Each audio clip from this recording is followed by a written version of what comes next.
প্রিয় শ্রোতা দর্শক, শুভেচ্ছা জানবেন। আপনারা যারা নিকট কাছে দূর দূরান্তে দেশে বিদেশে কাজে ব্যস্ত থাকেন, তাদের জন্য মাস্টারি সংবাদের এই বিশেষ সংবাদের আয়োজন। আশা করি চ্যানেলটিকে সাবস্ক্রাইব করে সঙ্গে থাকবেন। জানাচ্ছি আজ 15 নভেম্বর শুক্রবারের সবশেষ সংবাদ। সংবাদের শিরোনাম: শাপলা চত্বর জঞ্জালমুক্ত হয়েছে, ভাইরাল স্ট্যাটাসটি নিয়ে যা বললেন ফারুকী। মুক্তিযুদ্ধে জামায়াতের অবস্থান নিয়ে মুখ খুললেন আমির। গণমাধ্যম সর্বোচ্চ স্বাধীনতা ভোগ করছে, বললেন উপদেষ্টা নাহিদ। কাকরাইল মসজিদের দখল নিয়েই জুমার নামাজ আদায় করলেন সাদপন্থীরা। হাত বদলে বাড়ছে আলুর দাম। লাল শাপলার মোহনীয় রূপে সেজেছে তারাপুরের ফসলের মাঠ। মুক্তি পেল সাকিবের দরদ। ভাইরাল ভিডিও নিয়ে বিব্রত মিম। ভয়াবহ পরিস্থিতিতে পাকিস্তান, দেশবাসীকে নামাজ পড়ার আহ্বান প্রধানমন্ত্রীর। আশরাফুলের নতুন ইনিংস শুরু। ব্রাজিলিয়ান রেফারিকে শাসালেন মেসি। বিস্তারিত সংবাদ। অন্তর্বর্তী সরকারের সংস্কৃতি মন্ত্রণালয়ের উপদেষ্টা হিসেবে দায়িত্ব পালন করছেন নির্মাতা মুস্তফা সরোয়ার ফারুকী। দায়িত্ব গ্রহণের পর অতীতের বিভিন্ন বিষয়ে সামাজিক যোগাযোগ মাধ্যম ফেসবুকে স্ট্যাটাস দিয়ে নিজের অবস্থান তুলে ধরে মিথ্যা প্রচারণা থেকে দূরে থাকার আহ্বান জানিয়েছেন এই উপদেষ্টা। সর্বশেষ শাপলা চত্বর জঞ্জাল মুক্ত হয়েছে ভাইরাল স্ট্যাটাসটি নিয়েও নিজের অবস্থানের কথা জানান তিনি।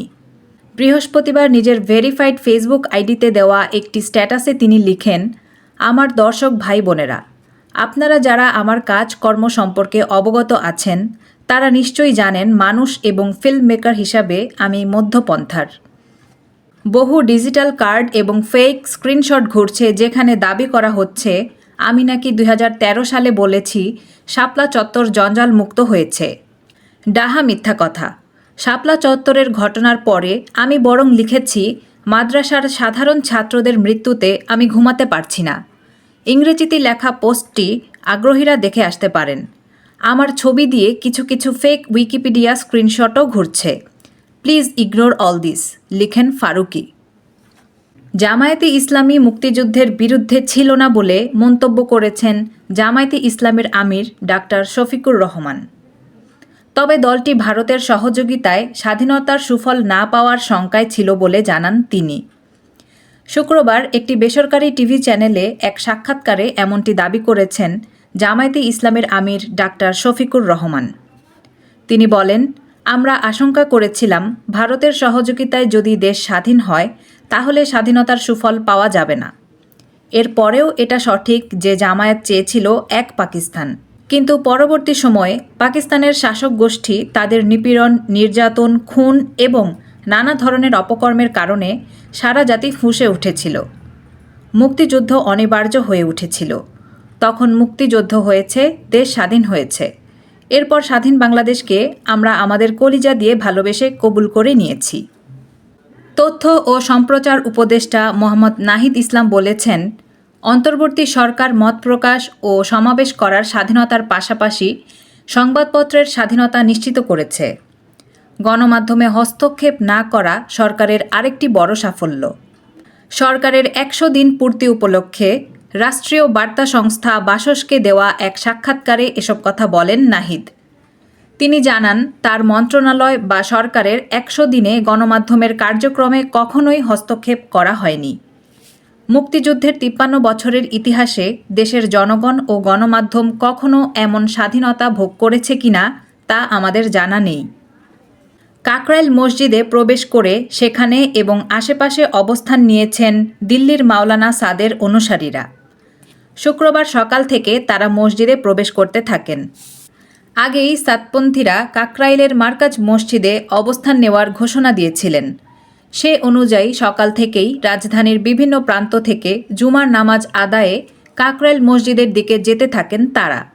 সাদপন্থীদের ব্যাপক সমাগমে কাকরাইল মসজিদের আশপাশের রাস্তায় যান চলাচল সকাল থেকেই বন্ধ রয়েছে। পাশাপাশি নিরাপত্তাও জোরদার করেছে আইনশৃঙ্খলা রক্ষাকারী বাহিনী। নিরাপত্তার স্বার্থে রমনা ও প্রধান উপদেষ্টার বাসভবনে যাওয়ার পথটি বন্ধ করে দেওয়া হয়েছে। গাইবান্ধার গোবিন্দগঞ্জে পৃথক 3টি হিমাগারে পর্যাপ্ত মজুত থাকার পরও চড়া মূল্যে আলু বিক্রি হচ্ছে। হিমাগার থেকে বের করা মাত্র পরপর 3 বার হাত বদল হয়ে বাড়ছে আলুর দাম। সিন্ডিকেটের কারসাজিতে উৎপাদন পর্যায়ে 30 থেকে 35 টাকার আলু হাত বদলে ভোক্তাদের ব্যাগে উঠছে 60 থেকে 75 টাকা কেজি দরে। অন্যদিকে আলুর দাম বৃদ্ধির জন্য খুচরা বিক্রেতারা দায়ী করছেন পাইকারদের। তবে পাইকাররা দুষছেন হিমাগার সিন্ডিকেটকে। ব্যবসায়ীদের অভিযোগ হাত বদল হলেই বাড়ছে আলুর দাম। বাজার নিয়ন্ত্রণ করছে সিন্ডিকেট। এ অবস্থায় আলুর দাম নিয়ন্ত্রণে বাজার মনিটরিং জোরদার না হওয়ায় ক্ষোভ প্রকাশ করেন ভোক্তারা। তারাপুর কুমিল্লার লাকসাম উপজেলার একটি গ্রাম। গ্রামটির ফসলের মাঠে বর্তমানে কোথাও হাঁটু পানি, আবার কোথাও সামান্য পানি। এর মধ্যেই বিস্তীর্ণ মাঠ সেজে রয়েছে লাল শাপলায়। গ্রামটির ফসলের মাঠে যতদূর চোখ যায় শুধুই লাল শাপলার চোখ ধাঁধানো সৌন্দর্য। তাই তো লাল শাপলার মোহনীয় রূপ তারাপুরের ফসলের মাঠকে দিয়েছে নতুন ভিন্ন এক পরিচিতি। স্থানীয়দের ভাষ্য, বিগত সময়ে কখনোই গ্রামটির মাঠে এভাবে লাল শাপলা দেখেননি তারা। বিভিন্ন স্থান থেকে গ্রামটিতে লাল শাপলা দেখতে যাচ্ছেন প্রকৃতিপ্রেমী মানুষ। কৃষি সম্প্রসারণ অধিদপ্তর কুমিল্লার উপপরিচালক আয়ুব মাহবুব বলেন, বন্যার কারণে এই লাল শাপলা লাকসামের পাশাপাশি মনোহরগঞ্জের বিভিন্ন এলাকার কৃষি জমিতেও জন্মেছে। কিছুদিন পরেই এসব জমিতে বোরো আবাদ হবে। এই শাপলার পাতা কাণ্ড পচে গেলে মাটিতে জৈব পদার্থ হিসেবে কাজ করবে। মূলত লাল শাপলা প্রকৃতির সৌন্দর্য বাড়ায়। ভ্রমণ পিপাসু ও প্রকৃতিপ্রেমী মানুষরা এতে বেশি আকৃষ্ট হয়ে পড়েন। মুক্তি পেল শাকিব খান অভিনীত বহুল প্রতীক্ষিত সিনেমা দরদ। প্যান ইন্ডিয়ার এই ছবিটি শুধু বাংলাদেশেই নয়, মুক্তি পাচ্ছে বিশ্বের প্রায় 22টি দেশের 257 প্রেক্ষাগৃহে। বাংলাদেশে 84টি প্রেক্ষাগৃহে মুক্তি পাচ্ছে দরদ। গত কয়েক মাস ধরে সিনেমা ইন্ডাস্ট্রিতে স্থবির অবস্থা বিরাজ করেছে। নতুন সিনেমাও মুক্তি পায়নি সেভাবে। তবে এখন অবস্থা আগের চেয়ে কিছুটা ভালো। এই সময়েই বড় বাজেটের দরদ মুক্তি পাচ্ছে। হঠাৎ করে ব্যাপক আলোচনায় অভিনেত্রী বিদ্যা সিনহা মিম। অভিনেত্রীর একটি ভিডিও সামাজিক মাধ্যমে ছড়িয়ে পড়েছে, যা নিয়ে বিব্রত তিনি। ভিডিওতে আতঙ্কিত অবস্থায় দেখা গেছে তাকে।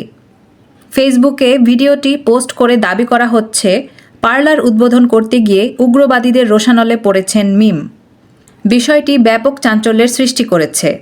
এ প্রসঙ্গে এবার মুখ খুললেন অভিনেত্রী। জানালেন ভিডিওটি 2 মাস আগের একটি জুয়েলারির শোরুম উদ্বোধনের ভিডিও এটি। বিদ্যা সিনহা মিম সংবাদ মাধ্যমকে বলেন, কিছুদিন ধরেই ফেসবুকে ঘুরে বেড়াচ্ছে ভিডিওটি, যা নিয়ে অনেকেই ভুল বার্তা ছড়াচ্ছেন। কেউ কেউ বলছেন আমি নাকি মবের শিকার, আমাকে উদ্বোধনে বাধা দেওয়া হয়েছে। আসলে তো তেমন কিছু ঘটেনি আমার সঙ্গে। প্রতিটি জায়গায় ভক্ত শুভাকাঙ্ক্ষীদের ভালোবাসা পেয়েছি আমি। শোরুম উদ্বোধন করতে গিয়ে হঠাৎই বিকট শব্দ হয়, সঙ্গে ধোঁয়াও ছিল। মনে করেছিলাম হয়তো আগুন ধরেছে। মূলত সেটি ছিল একটি ক্যামেরা বিস্ফোরণের শব্দ। কিন্তু ওই ঘটনা বিভিন্ন সময় যেভাবে কাটছাঁট করে সামনে আনা হচ্ছে তা সত্যি বিব্রত করছে আমায়। বায়ু দূষণে নাকাল পাকিস্তান। আজও বায়ু দূষণে বিশ্বের শীর্ষ অবস্থানে ছিল পাকিস্তানের শহর লাহোর। নানা পদক্ষেপেও দেশটিতে বায়ু দূষণ কোনোভাবেই নিয়ন্ত্রণে আসছে না। ফলে বায়ু দূষণ নিয়ন্ত্রণে এবার দেশবাসীর প্রতি নামাজ পড়ার আহ্বান জানিয়েছেন পাকিস্তানের প্রধানমন্ত্রী শাহবাজ শরীফ। শুক্রবার পাকিস্তানের সংবাদ মাধ্যম দ্য এক্সপ্রেস ট্রিবিউনের এক প্রতিবেদনে এ তথ্য জানানো হয়েছে। তিনি বলেন, আমি দেশবাসীকে সালাতুল ইস্তিসকা পড়ার অনুরোধ করছি এবং বৃষ্টির জন্য দোয়া করতে আন্তরিকভাবে অনুরোধ জানাচ্ছি। এছাড়া শুষ্ক আবহাওয়ায় চলমান সংকট মোকাবেলায় সৃষ্টিকর্তার বিশেষ অনুগ্রহ চাওয়ার অনুরোধ করেন তিনি। রংপুর রাইডার্সের কোচ হিসেবে ক্যারিয়ারের নতুন ইনিংস শুরু করতে যাচ্ছেন আশরাফুল। ক্যারিবীয় ক্রিকেট বোর্ড 5টি দেশের 5টি ফ্র্যাঞ্চাইজি নিয়ে গ্লোবাল সুপার লিগ নামে নতুন টুর্নামেন্ট এনেছে, যেখানে প্রথমবারের মতো অংশ নেবে বাংলাদেশের কোনো ফ্র্যাঞ্চাইজি। 26 নভেম্বর শুরু হতে যাওয়া এই টুর্নামেন্টে খেলবে রংপুর রাইডার্স। ইতোমধ্যে আসরের সূচিও ঘোষণা করা হয়েছে। আশরাফুলের মতে, স্থানীয় ক্রিকেটারদের জন্য এটি বড় সুযোগ। তিনি বলেন, অবশ্যই সহজ হবে না, কঠিন হবে। তারপরও আমি মনে করি এটা আমাদের স্থানীয় ক্রিকেটারদের জন্য বড় একটা সুযোগ। গ্লোবাল টি-20 বিশ্বের সবাই ফোকাস করবে, যারা ফ্র্যাঞ্চাইজি টুর্নামেন্ট করে থাকে। আমাদের দেশ থেকে খেলোয়াড়রা এতটা সুযোগ পায় না গ্লোবালে যে টুর্নামেন্টগুলো হয়। বিশ্বকাপ বাছাই পর্বে প্যারাগুয়ের কাছে 2-1 গোলে হেরেছে আর্জেন্টিনা। হারা ম্যাচে রেফারির একটি সিদ্ধান্ত নিয়ে চটেছেন আর্জেন্টাইন অধিনায়ক লিওনেল মেসি। ঘটনার শুরু ম্যাচের 33 মিনিটে। এ সময় একটি ফাউলের জন্য হলুদ কার্ড দেখেন প্যারাগুয়ে ডিফেন্ডার ওমর আদেলদেরেতে। 4 মিনিট পর মেসির প্রতি আক্রমণে ওঠার সময় আবারও ফাউল করেন আদেলদেরেতে। এ ফাউলের পর আর্জেন্টাইন খেলোয়াড়দের জোরালো দাবির মুখেও আদেলদেরেতেকে দ্বিতীয় হলুদ কার্ড দেখাননি ব্রাজিলিয়ান রেফারি অ্যান্ডারসন ডারঙ্কো। তবে রেফারির ব্যাপারটা ভালোভাবে নেননি মেসি। বিরতির সময় নিকোলাস ও তামিন্দিকে সঙ্গে নিয়ে মাঠেই রেফারির ওপর ক্ষোভ ঝাড়েন তিনি। ওই সময় রেফারির দিকে আঙুল উঁচিয়ে কড়াভাবে কথা বলতে দেখা যায় তাকে। প্রিয় শ্রোতা দর্শক, মাস্টারি সংবাদের সঙ্গে থাকার জন্য ধন্যবাদ। যারা এখনও চ্যানেলটিকে সাবস্ক্রাইব করেননি তাদেরকে সাবস্ক্রাইব করে সঙ্গে থাকার আমন্ত্রণ।